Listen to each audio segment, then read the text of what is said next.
I have a wonderful partner. Tell us about your partner. Si Kiel. Kiel. How did you Kiel. meet Kiel? Kiel, I met sa call center. Actually, si Kim ang una nakakilala.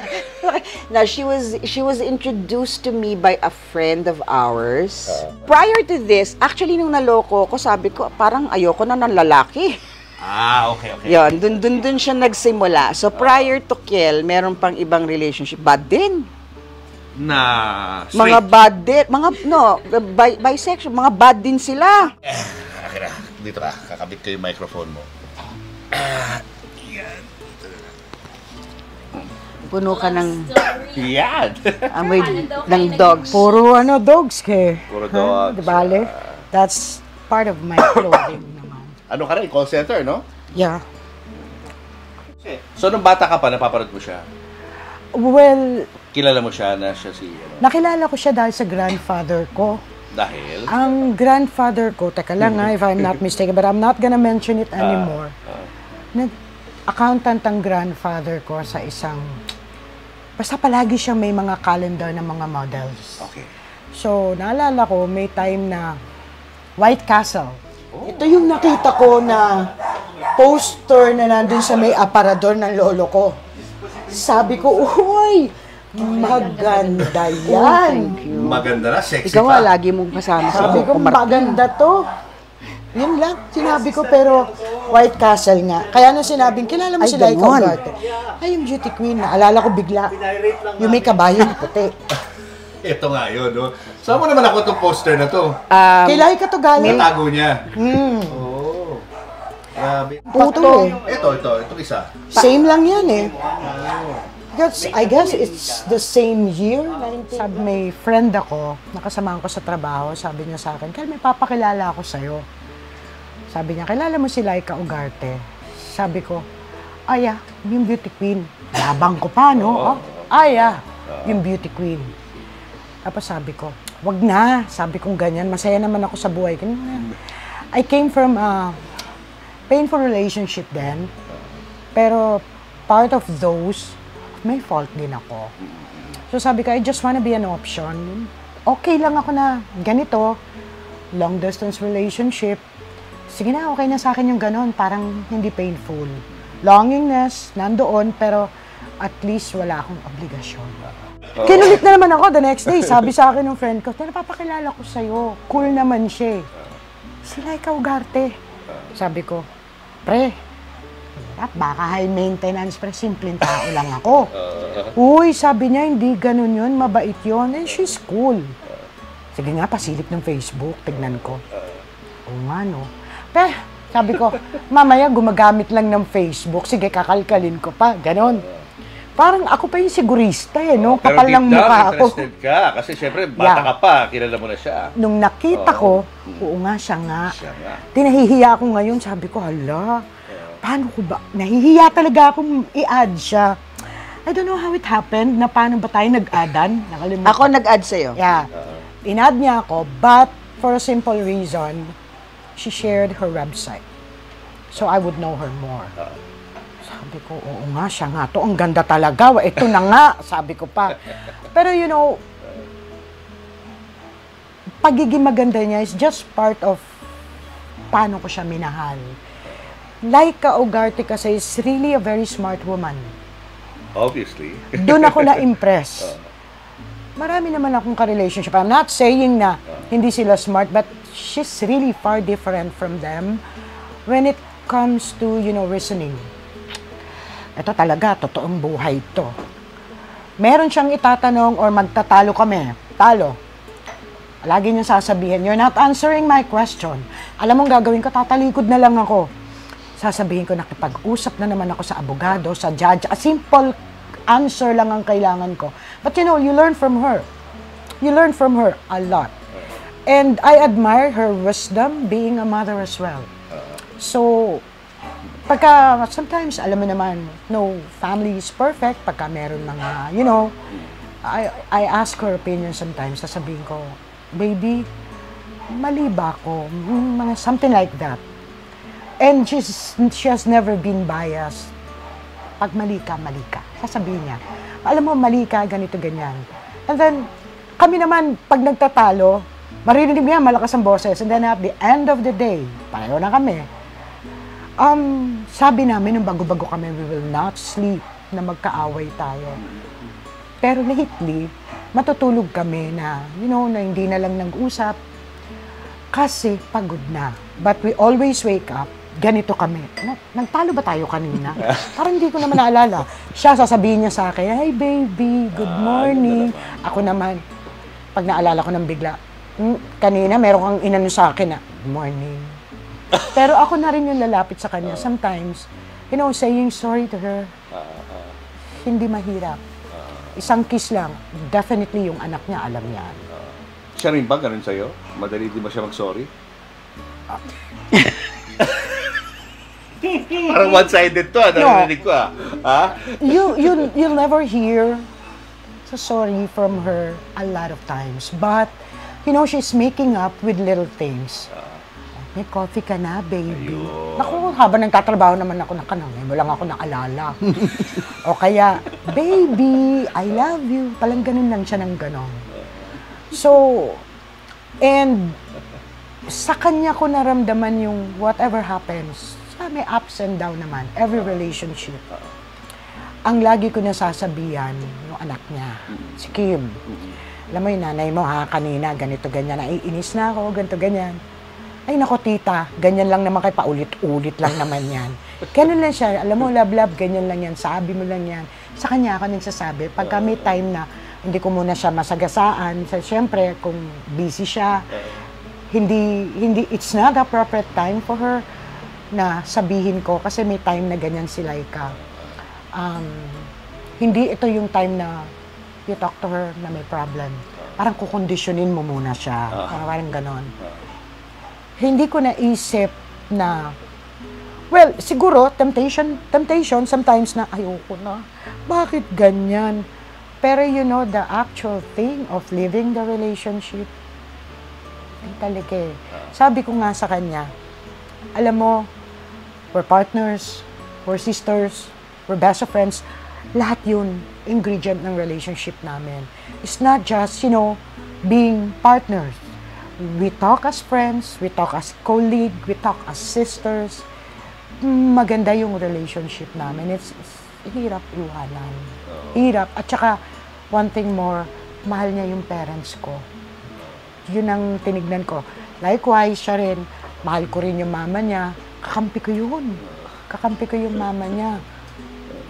Pero sad lang nga, yung mga nangawala na sila, nandun na sila. Kaya naging kami ni Laika, nakakatawa, nung nag-meet na kami, sabi ko, siya na nga talaga. Komedyante pa, ako tahimik lang noon. Observe. Parang ako pa yung talaga mas babae, observe pa ako. Okay, may sense of humor, may mga baon siyang jokes. Nagaling kay Kim. Tawa lang na ko tawa, pero tinitignan ko talaga, totoo, maganda. Totoo. Pinindot ko pa yung braso niya, sabi ko, malambot. Are you talking about the first meeting? Yes. Ito. First meeting, ang tagal. Ang una kong nakilala, si Kim, yung anak niya. Sabi ko, pupunta ako doon. Minsan, magpapadala ako ng breakfast. Yan, maliligaw ka na. Kasi, motor ang dala ko noon eh. So, yung distance ng trabaho namin, from them, napakalapit lang. Yung anak niyang palagi kong namimit, masyadong by the book. Pag hindi niya pa-break, Kaya nagkataon yung anak niya trainer, so she can have ample time to meet me. Yun, yung parang ganon. Twice lang yon. And then, nung malapit na maging kami, official date na namin, kasama ko brother ko. Sabi ko, Tol, alam nga naman mag-taxi ako. Sabi kong ganyan, can you drive for us? Sige, okay lang. Yan, drive. Sinundo namin siya. First date nga namin. Naka-jeans lang ako tsaka t-shirt. Kasi gusto kong pakita na I'm a simple person. Siya, nakadress pa. Ito na, alis na kami. So, napunta kami kung saan-saan. Namili ng oras. Saan ang first date niyo? Sa kami, Blue Wave. Wala na kami makitang makakainan. Kasi panggabi ako eh. Panggabi. Siya namili ng oras eh. Anong oras yun? 8 o'clock ako nagpasundo. Yun yung fresh ako kasi bagong gising ako kasi buong araw akong tulog. Nung na kami, nag-video na kami, ayun na. Paano ko ba sasabihin? Yung nagpakilala sa akin sa kanya, sabi niya, ano na ba nangyayari? Wala pa rin. Nahiya ako eh.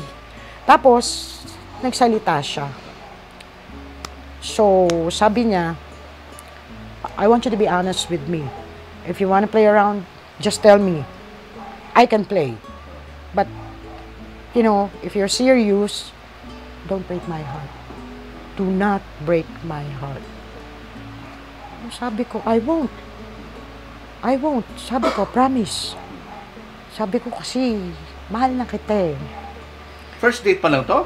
Siyempre, matanda na kami, papatagalin ko pa ba naman niya? Diba? Hindi first, nakita na nga tayo. Nakita na kami noon. Tapos, pero yung date talaga. Lumabas kayo first to. that was February 27. We ended up February 28. Kaya ang anniversary namin, 2. Basta I promise her, I won't break your heart. Yung first impression mo sa kanya? Magsabi ng totoo kasi hindi ako maglilinis. Pero inisa-isa ako sa kanya kasi nakamotor siya. Takot naman. Nakakatakot eh. Isasakay ka sa motor. Oo, 'di ba? So it took a while bago niya ako talaga napasakay. Pero maalaga. You know, even from the very first meeting, tatanungin niya sa'yo, anong gusto mo? Ikaw papa-orderin niya, yung order whatever you want. Hindi siya, saka masayahin. Comedian yan, actually. Oh, obviously. Oo. Pinapatawa ka niya. Lagi. You know, even my kids, napapatawa niya. So, yun ang pinakagusto ko sa kanya. But of course, it took a while. You know, you have to, sa dami ba naman ang pinagdaanan mo sa buhay, di ba? Pero nung nakita ko na pati mama ko, dinadala niya sa ospital, sinamahan niya, pinakilala niya dun sa pinsan niya, diba? Tapos yung mga anak ko, she went out of her way to get to meet them, to truly bond with them. So, unti-unti, you know, I opened up. And ngayon, ilan na taon na tayo? 11? 12 na sa Feb. 12 years na kami. Your longest relationship? Yes. Diba? Longest. Longer than your husband? Yes. Tapos my husband, ilang taon kami ang daddy mo? 7? 8. 7, 8 years. This is, I gave this as a gift kay Kel nung 10 years namin. So, those were the days na payat pa kami. Okay. Diba? Yan. Yung family kasi dito na I wanted to show you yung... Yan. So, this is the 2021 yan. Every year to for the next 10 years. Ayan. So, ayan yung mga family Christmas. Ito ay? Yan yung yung bunso Si ko. Bigote. Ito. Oo. Ito ang asawa. Asawa ni Kim. Son-in-law ko yan. Yung dalawa yung bihira sa photo, no? Oo. Bihira. I will share it with Beng. Meron naman ako mga pictures na kasama ko yon, pero bihira nga. Yan, so... Sa abroad ba yan? Dito lang yan? Dito lang yan. Dito lang yan. Mga, yan. Masaya naman yung mga family. Ang kasal ni Kim. Yan ang husband niya. Yes. Ang pretty naman itong batan to. Ito pala. Oh. Gwapo ng aking son-in-law, gwaping din ang husband mo. Correct. Pretty. Diba? Tapos, Ikaw yan, Yes, the mother of the bride. And just to share, she wore my wedding dress. Oh, really? Yes. Pina-alter niya lang. That's my wedding dress. Nung panahon, syempre, nagpakasal ako, 90s. May Princess Di, pa. Princess Di inspired. So tinanggal niya lang yon, pero that's my wedding dress. Wow. Yes. Tapos ang theme ni Kim is up. So tinan mo si Kiel. Siya diba? So, si Kiel ang up. siya yung up. Yung scout. Yes. So, it was a beautiful wedding. Ang sarap niyang makita na masaya siya, na nakaka-provide siya. nalilibre niya kami ng lunch kapag na-promote siya, yung nabibili niya kami ng gifts, naayos niya yung bahay niya. Like, you can see that she is proud of the life that she has and of how far she's come. And seeing her like that makes me so happy and brings me so much joy. What about for her partner na si Kiel? Anong gusto mo sabihin sa kanya? Mo siyang iiwan, ha? I mean, lagi naman kami nag-uusap ni Tita Chi, pero, and I always tell her na, paulit-ulit kayo, kahit paulit-ulit kayo nag-aaway or whatever, I mean, you guys choose to stay together, and if, alam mo yun, and you have to accept all that comes with that, diba, yung, and salamat din kasi masaya yung mami ko. I mean, sabi nga niya, longest relationship niya yun. So, I mean, marami na ako nakita na relationship. So, knowing that this one lasts and knowing na hindi siya mag-isa is always a comfort for me. So, thank you for giving her that. Bakit tumagal na gano'n sa tingin mo, Luis? I guess age also. Diba? Yun nga yung sinasabi ko na you know what you want. You know, wala nang arte-arte, wala nang what you see is what you get, 'di ba? Both, you know. Hindi mo na, of course nung umpisa may mga pa-impress, 'di ba? Pero you know, as years go by, wala na 'yon. And then we're very good friends. You know, we can tell each other anything, no judgment. Yun yung gustong-gusto ko sa kanya, na natatawa pa siya sa kwento ko, no matter how bad, natatawa siya, yung bang, meron siya mga, basta makikita niyang loko, so wala siyang yung, hindi nakikita ng negative. Basta we are at a... Soulmates? Siguro. Huh? Siguro. Maybe in the past life, Yes. Probably. magkapatid kayo? O Probably. may relationship kayo before? May mga building kaming, kunyari, nagtrabaho siya ng like Rufino Tower. I was there once. SM, syempre, SM yan. Matagal na kayong... Di ba SM South Malaco, yun ang ko. Talagang laking Las Piñas, since 76 pa sila dito, so talagang SM South Mall. Yung basta yung, we were in the same area growing up, tapos pareho kaming 80s. Ang difference ng age namin is 3 years. Who's older? I am. Ng 3 years. So, pero same generation, same song, same music. Yung bang, we understand each other. Alam mo yon, even the scents, yung bang, alam namin yung mga... Parang matagal na kayo magkakilala. Even Correct. when you first met each other, no? Correct. Pero, so soulmate nga siguro kayo, di ba? Siguro. Pagka meron kaming topic na pag-uusapan, alam na namin yun, ending agad, alam na namin. Naalala mo ng panahon natin, ganito, ganyan. Naalala mo yung ganito, oo. Yun yung pagkawala. Kaya lang lately, dahil nga sa trabaho, pagod din, pareho kaming panggabi. Yung bonding namin, tamad kami lumabas. Tamad kami.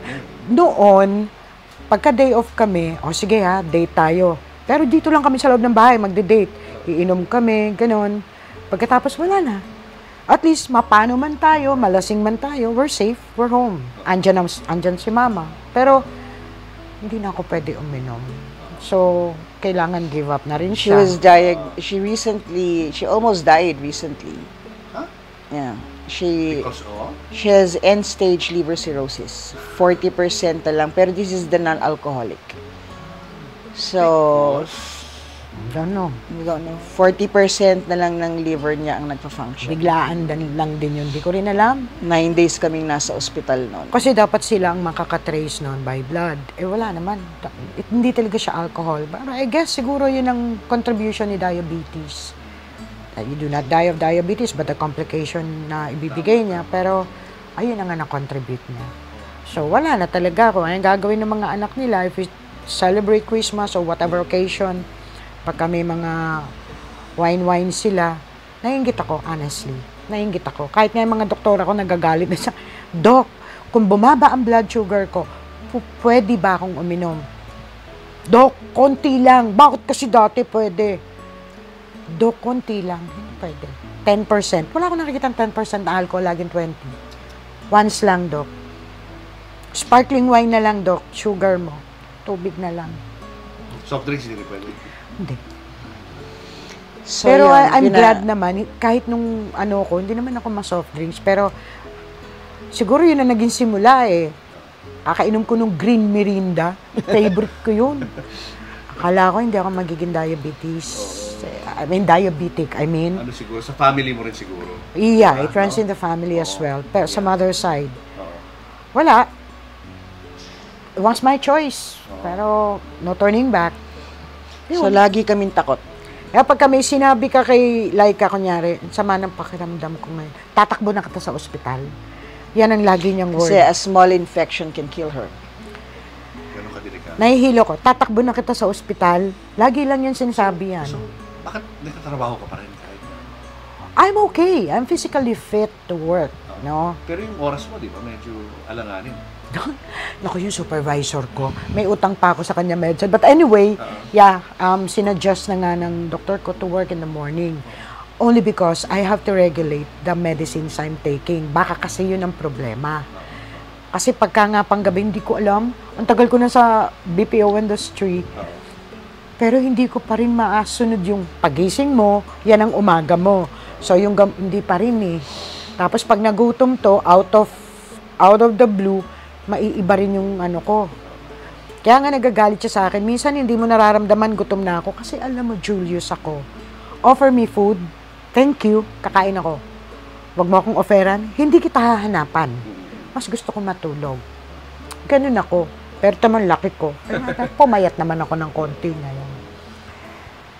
Minsan na ano ko na, hindi mo man lang naiisip. Ako nagugutom. Ikaw, okay ka lang wag kumain. Kasi minsan, alam mo, 18 hours na hindi pa siya kumakain. Okay lang sa kanya. Sabi ko, hindi kasi ako nagugutom. Sabi ko, tulungan mo rin ako. Kasi yung doktora ko nagalit na sa akin. Pero hindi kasi maganda yun. Oo nga. I don't know. Sabi ko nga doon sa doktora ko, there were times na talagang kahit 24 hours without food, I can survive. Basta may tubig ako, may kape ako, that's it. Sabi ko sa kanya, you eat 3 meals a day na regulated. 'Di ba? Yung bang unti-unti lang. Pero not eating kasi is not good for Energy. Diba? Pero pagka gulay ang ulam, aawatin naman niya ako. Kasi gabandehado ako kumain pagka gulay. Yun naman. Huwag ka magkanin para less, walang sugar. Nakatakal na yung kanin ko eh, pero minsan pag gulay talaga, hindi ko maiwasan. Gustong-gusto ko Gulay siya. is good. Gulay is good without siguro. Itong situation mo, medyo edgy ito, no? Like, anytime, pwedeng may mangyari pag napabayaan. Yes. Oo. Ano ang pakiramdam for you as a partner? Anong laging naglalaro sa isip mo, sa damdamin? well, mawawala siya anytime. Diba? Kaya, Don't worry, we always talk about that. kaya konting ano lang yan, tatakbo na kita, di ba? Ang feeling ko na, if I get you there, there's always a chance, di ba? Yeah, so, yun, minsan na, kapag kausap ko yung mga doktor, kasi, tinaningan siya ng 5 years, yung mga ganon. 5 years. 5 years, di ba? We're on the, how many? On the fourth year. Fourth year. Oo, di ba? Tapos, but, you need a liver transplant, di ba? Tapos, magkano cost, di ba? 4 million. Saan kami nanakaw nun? Niloko ko nga yung doktor. Naku, tama-tama, Doc, pandemic, marami namamatay. Pwede ko bang kunin yung mga liver nila? Eh, hindi pwede, they died of, Pero alam mo, we talk about that. Start nung New Year, ang sabi ko sa kanya, alam mo, goal na lang natin, to die happy. Definitely, nobody will think about that. Pero you as yourself, bedridden ka na, you still have, to have that will to still die happy. Why? Because we're meeting Him. Kasi that's the end, that's the purpose. Bakit ka nandito? To be with Him. Struggle mo lang naman, challenge mo lang naman dito, passerby lang tayo. Madaling sabihin kasi nandito pa tayo. But, nung nawala ang dad ko, sabi ko sa sarili ko, my dad died alone. Okay? Wala kami kasi during pandemic yan, bawal talaga yung dalaw. Sabi ko, I'd rather die happy. Why? Makikita ko sila. Hindi ko alam kung paano sitwasyon doon. Pero, I told my dad, Dad, pag time ko na, sa paanan ko, makikita kita. Sagot naman niya, oo, siguro he's gonna fulfill his promise. Actually, hindi ko alam kung paano, kung totoo, pero I'm holding on to that one. Kung totoo man na may ganun, di ba? Si Mama, ganun din. Sabi ko, we will die happy. Kahit may pain, kahit masakit. Sabi ko nga sa kanya, isang araw lang niloloko ko siya. Uy, baby, hindi ko alam kung paano makeup ang gusto mo pag ikaw ang nawala. Kaya pag sinabi ng doktor, ay wala na to. Ay, hindi! Baby, ito yung makeup kit mo. Mag-makeup ka na. Para kuhang-kuha yung makeup na gusto mo. Sabi talaga yun ang sinabi ko. Diba? Sabi niya, pag nararamdaman daw niya, kaya pag kayo medyo matanda na raw ako, she's being positive, so niyang gano'n. Lagi niyang bibitbitin daw ang makeup ko. Para pag nararamdaman daw niya malapit na, baby, mag-makeup ka na ba? Oo. Sabi ko, dadaling ko, ano bang kulay ng lipstick na gusto mo? Ano kasi sa family namin, we talk about that. Hindi sa amin yung, we shy away from that thought, no. Nag-usap kami, ganito yung damit, ganito, o pagka ganon. Oo, napaka-open nyo. Hindi, kasi, it happens, we can't avoid that. Hindi ko nga akalain na mararanasan ko na rin pala, pero I'm thankful that, God gave me a father for 52 years. So, di ba, kasi yung mga iba, bata pa, wala na silang ama. Kaya yung malis na ang dad ko, pumunta na siya doon, inisip ko na yan. Lagi ko ina-apply sa kanya, alam mo baby, pag ako nawala, ganito ganyan, ganun ganyan, ganito itsura ko dito. Pag ikaw ang nawala, ito itsura ko. Sabi niya, how long will you cry? Kasi sa daddy ko talaga, 2 years, umiiyak pa siya. Meron pa siyang kanta. Ano yung kantang ginawa mo? Alin? Yung ginawa ko lang naman doon, ginawa kong, kunyari, goodbye to you, my trusted friend. Iniba ko yun. Ayan, goodbye to you, my trusted tol, my brother. We've known each other since we were 9 or 10. Yung parang ganon. Tapos yung bandang huli, pati mga aso nandun. Siya yung huli. Goodbye, baby, it's hard to die. And all the birds are singing in the sky. Now that the spring is in the air. Something like that. Tapos may mga sinabi ako, yung bandang huli, sabi ko pa, tama na yung iyak-iyak nyo. Sabi ko, may raffle sa langit ngayon. Nakakita nyo yung mga pinirmahan nyo, bunutan doon. Yun ang susunod. Kaya huwag na kayong umiyak. Hihintayin ko kayo. Something like that. But I have to change. Kasi, kakantahin ko ulit dahil Andun si daddy. andun ang dad ko eh. Ang part ni dad doon, goodbye my dad. Nakalimutan ko na yung lyrics. But anyway, something like that. But this time, iibahin ko na, hello dad, I'm meeting you now. Parang gagawin ko. Ibahin ko pa, wala pa sa isip ko eh. So you are prepared emotionally Siya. sa Kasi pagdating ng araw na yun? mas naging, well actually, no offense, kasi, of course, I miss my dad. No? May acceptance na. Pero hindi ko sinabing gusto ko na siyang iwan. No, it's not that. Kasi yun ang nasabi ko, we have a place up there. I believe in that. And someday, hindi naman tayo lahat uwi. Hindi ko lang alam kung magkakakilala pa ba tayo or same, di ba? Kasi walang nakakaalam eh. Pero sabi ko nga, I'm hoping for that. Duwag akong tao. Nung nawala ang daddy ko, nawala yung pagkaduwag ko. Yan ang napakatapang. Pero yun lang. Kaya lagi ko naman siyang sinasabi. But on the other hand, kung iba naman ang mangyari, like siya naman, sabi ko sa kanya, madali lang ako susunod sa'yo. Of course, 12 years is, hindi ganun kadali yung pag-build nun. So, parang isang bahay, full blast yung renovation, sabay na ubusan ka ng budget, stop muna. It will take another year, ipon na naman. So the same with the relationship na nagkaroon kami. Talagang iba. Yun nga, parang since very volatile yung buhay, hindi lang kayo, no? Buong lahat ng tao, pagdating sa edad na ganito, ano gusto mong sabihin sa kanya? If there's a message na gusto mong dalhin niya hanggang sa susunod na buhay, ano yung gusto mong sabihin sa kanya? Thank you. Thank you for being the best last part of my life. Thank you for the love, for everything you've done to me and the children. And no matter where you go, you're gonna be fine. You're gonna be fine. You have, maganda ang pananaw mo sa buhay. Marami kang ginawang maganda sa buhay na kung saan ka man pupunta, alam ko magiging masaya ka. Hindi magiging malungkot ang pupuntahan mo. Ikaw, ano ang mensahe mo sa kanya? Pag siya naman na nawala, well, of course, I'm losing half of my life. Kasi, wala rin naman akong kapatid na babae. Lalaki ang kapatid ko. When was that? That was yesterday. Sabi ko sa kanya, pag nawala ka, mawalan na ako ng kakampi. Mawalan na ako ng makikinig sa akin. May sense o nonsense. Mamimiss kita, sabi ko. Pero ganun din ang sasabihin ko sa kanya, thank you for loving me. Kasi, hindi naman lahat ng tao magmamahal ng, ng gaya ko. Alam naman natin yan. Thank you for loving me. Talagang yung pagmamahal niya, buong-buo. She's gonna fight for me. Ako, alam niyo lang yung story yan. Ako natatahimik na lang. Naging policewoman yan dati sa Cali. But anyway, ganun. And she's going to be my last. Kung sakaling bukas makalawa, tapos na rin yon love life ko. Done na. Nabigay ko na yung best ko.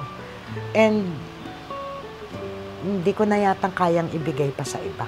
Ulit. I cannot start from A again. No na. No na. Sabi ko nga sa kanya, ayaw niya maniwala. Sabi ko, totoo yan. Kahit mami ko, ginaganyan ako niyan. Sabi ko, hindi nga totoo. She's going to be the last woman that I will love. And that's it. Babalik ko naman siya kay Lord eh. Actually, hiningi ko siya. Sabi ko noon, dasal ko. I attend the feast kay Brother Bo. Sabi ko, Lord, alam kong mali yung hinihingi ko sa'yo. Alam kong sa mata mo, hindi mo gusto. Pero promise, mamahalin ko lang naman, Lord eh. Yun ang gusto kong kasama eh. So, bigay mo na, Lord. Di ko alam na siya. Oh, tapos nung ayan na nga, magkakilala na kami, nung nasa feast, nagdasal ako. Lord, yun ba yung, siya na ba yun? Komplikado naman nun, Lord. Huwag naman ganon. I prayed for that. Kasi siya yung dumating. And that's it. Sabi ko, thank you, Lord. Answered prayer pa rin sa akin. Yung iba hindi ako maiintindihan. Pero kasi ang relationship ko kay Lord ganon. I talk to Him. Simple lang ako magdasal dyan. Hindi ko gusto, Lord, yung araw na to, kahit binigyan mo ako ng blessing, I'll get back later. I'm really sorry. Mainit po ulo ko. I talk to Him like that. Kaya siguro malakas yung loob. Kung ano man ang mangyari sa buhay mo. Dati duwag ako, hindi. Sabi ko nga, when my dad went there, that was the only time I understood na tama ang daddy, una-una lang. Una-una lang. Yun. So kung sa kanya last, kanina nabanggit mo last na rin. Oo. Ay! Subukan lang. Dahil joke. Hindi, okay lang naman sa akin yon. Sinabi ko naman sa kanya, kung meron, okay lang sa akin. Okay lang sa akin. If that person will, make you happy, Magagalit na yung mga anak ko sa akin. yun lang. Basta, let's try to die happy. Yan ang sabi niya, hindi yan New Year's resolution. Sabi ko may New Year's resolution. Di. Kasi sabi niya gano'n, ano yan at 31, so niya, baby, may New Year's resolution ako, share ko sa'yo. Sabi niya gano'n, ang New Year's resolution ko, I will die happy. Ano ka ba? Anong New Year's resolution yan? Di ba? Inano ko, binaliktad ko. Oo nga, no? Gung. Sabi ko. Hindi, pero I just want to tell you that. From now on, I will think about that. Kahit may hirapan pa ako, hindi mawawala sa isip ko, I have to die happy. Sabi ko, ang resolution mo is, I will live a happy life so that anytime I die, you are happy, di ba? Ay, hindi, I will die happy. Simplified lang. Diba?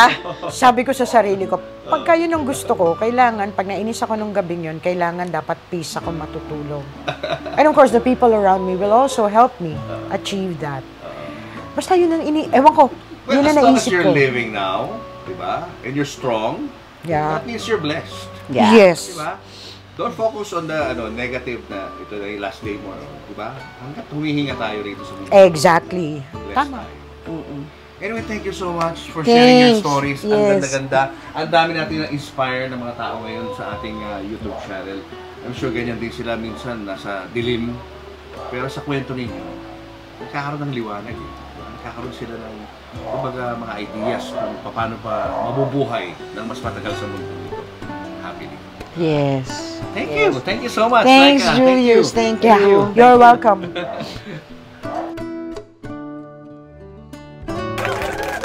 Hi teammates, it's me, Mamo Tintin, inviting you to also subscribe to my channel, Christine Babos Channel. Marami akong videos na mag-e-enjoy din kayong panoorin, kaya sulit sa oras. Hit that notification bell too. Like, comment, and share. Subscribe to this channel, like our videos, and post your comments below. And always hit the notification bell.